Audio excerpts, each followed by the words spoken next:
하루를 살아가는 시편 묵상 9월 22일 묵상을 시작하겠습니다. 오늘은 시편 111편을 묵상하겠습니다. 오늘 시편 묵상의 제목은 하나님의 진실하심을 기억하십시오 입니다.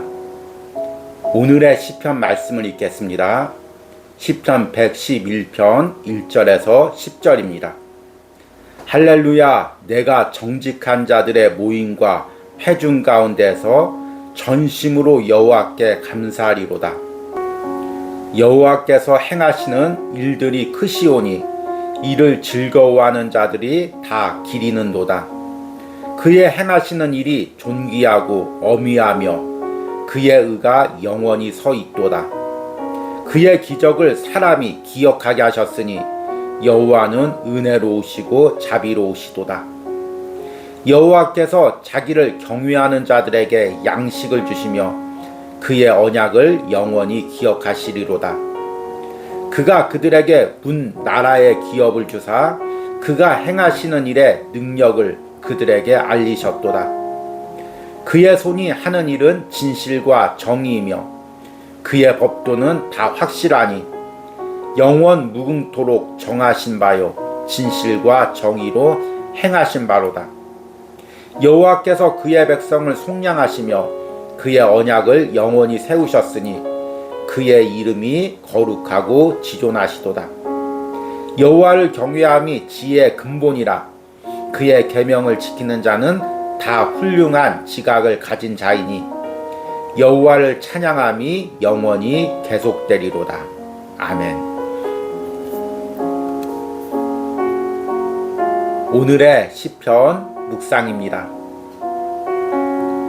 멀리 서로 떨어졌지만 애틋하게 서로를 사랑하던 연인이 있었습니다.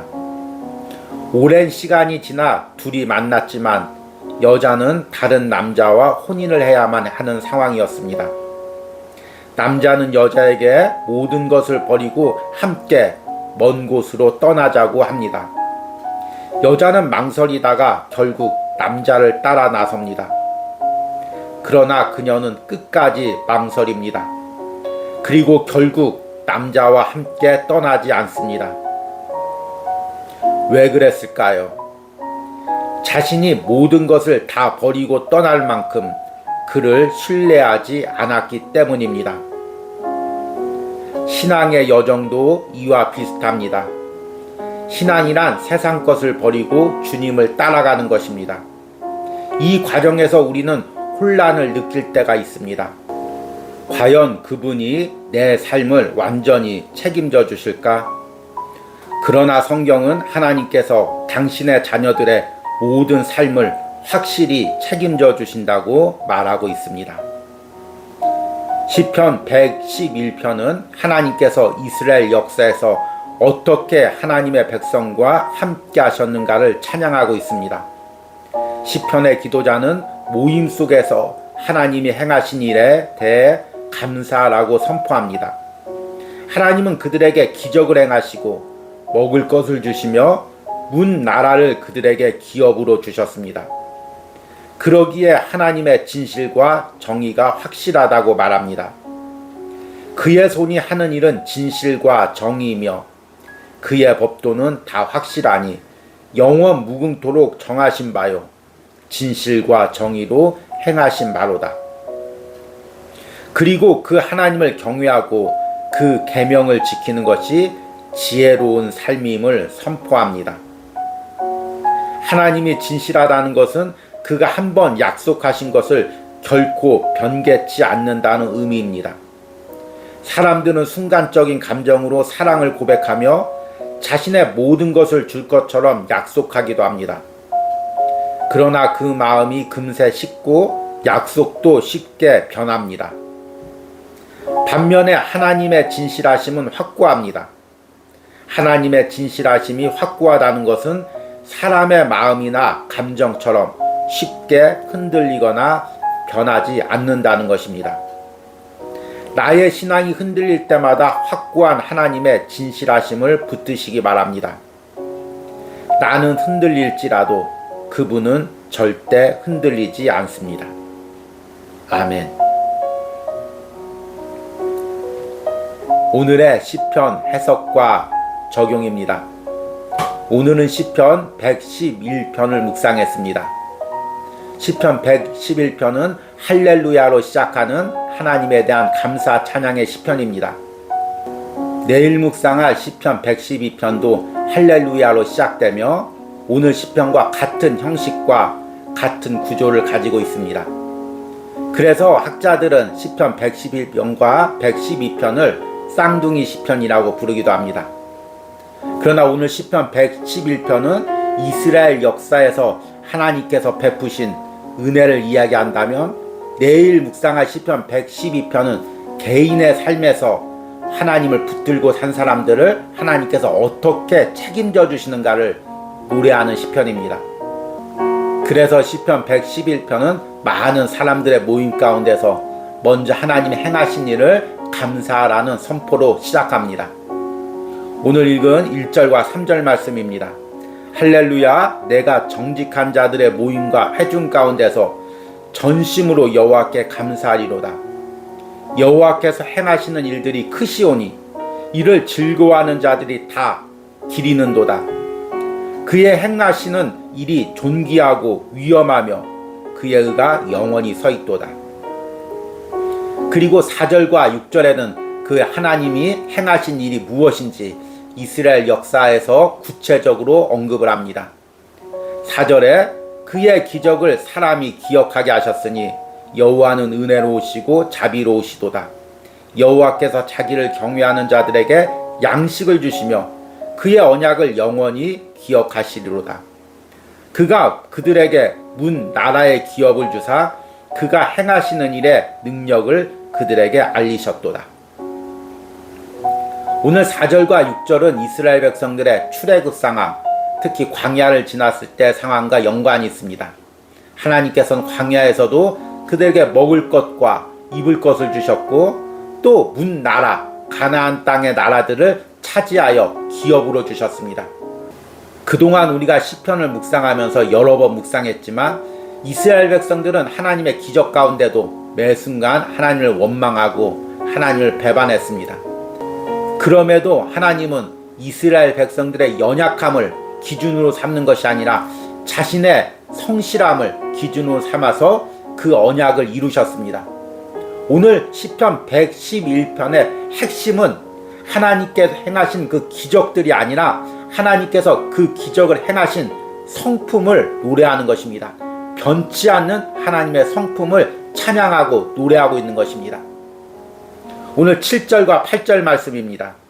그의 손이 하는 일은 진실과 정의이며 그의 법도는 다 확실하니 영원 무궁하도록 정하신 바요 진실과 정의로 행하신 바로다. 진실이란 말은 히브리어의 에메트라는 단어입니다. 여러 번 묵상했죠. 거짓이 없다는 것입니다.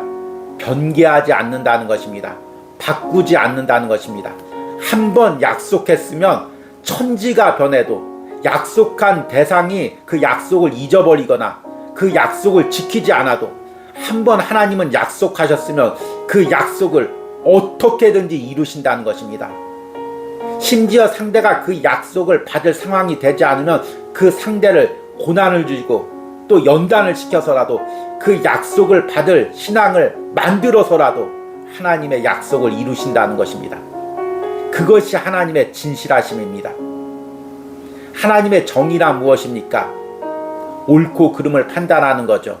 그런데 이 옳고 그름은 세상적인 기준이 아닙니다. 하나님의 기준이죠. 하나님을 섬기고 하나님을 바라는 자들에게 하나님께서 반드시 보답을 하신다는 것입니다. 하나님의 백성의 삶을 하나님께서 반드시 책임져 주신다는 것입니다. 그리고 법도를 이야기합니다. 법도란 하나님이 일하시는 방법을 의미합니다. 그 모든 것들이 확실하다는 것입니다. 흔들림이 없다는 것입니다. 하나님은 약속을 하시고 그 약속을 이루시기 위해서 하나님의 방법으로 계획하시고 흔들림 없이 그 일을 이루어 가신다는 것입니다. 그것이 이스라엘 백성들의 역사 가운데 있었던 하나님의 섭리고 또 내 삶에 있는 하나님의 섭리입니다. 그래서 그 하나님을 붙드는 것, 그 하나님의 약속 아래 있는 것, 그 하나님의 진실하심을 의지하는 것, 이것이 바로 지혜로운 것이라는 것입니다. 오늘 시편 마지막 절인 10절에 이렇게 노래합니다. 여호와를 경외함이 지혜의 근본이라. 그의 계명을 지키는 자는 다 훌륭한 지각을 가진 자이니 여호와를 찬양함이 영원히 계속되리로다. 우리가 사람을 의지한다는 것, 사람의 약속을 의지한다는 것, 또 세상의 무언가를 의지한다는 것, 이것은 어리석은 것이라는 것입니다. 왜냐하면 사람이나 사람의 약속이나 세상 것들이나 그 제도나 법칙은 다 변하게 돼 있습니다. 세상에서 변치 않는 것이란 하나님밖에 없습니다. 그리고 그 하나님의 약속이 변하지 않습니다. 그래서 그 하나님의 약속을 붙들고 하나님의 진실함을 의지하며 사는 것, 이것이 가장 지혜로운 삶입니다. 앞에서 요즘 유행하는 사극의 한 장면을 제가 언급을 했습니다. 남녀가 애틋하게 사랑을 하다가 남자가 먼 타국에 떨어져 있다가 이제 돌아왔습니다. 그런데 여성이 그 기간 동안 어쩔 수 없이 다른 남성과 결혼을 하게 되었습니다. 남자가 떠났던 것을 후회하며 용서를 구하고 이제 다시 한번 나를 믿어달라고 이야기합니다. 모든 것을 버리고 나를 따라오면 내가 확실히 당신을 책임지겠다고 이야기합니다. 여자가 망설입니다. 과연 이 남자를 따라갈까 말까 망설입니다. 그리고 따라갑니다. 그러나 계속 갈등합니다. 그리고 결국에는 돌아섭니다. 여러 가지 이유가 있겠죠. 자신이 돌봐야 될 아버지도 있고 또 사람들도 있었습니다. 그러나 가장 중요한 것은 그 남자의 변치 않는 사랑을 끝까지 신뢰하는 것, 이것이 결국에는 흔들린 것입니다. 그런데 우리 신앙도 이와 같습니다. 우리가 하나님을 따라갈 때 하나님이 내 인생을 책임져 주실 것, 우리 자녀들의 인생을 책임져 주실 것을 믿고 따라가다가도 우리도 계속해서 흔들립니다. 과연 하나님이 내 인생 책임져 주실까? 내 자녀들의 인생 책임져 주실까?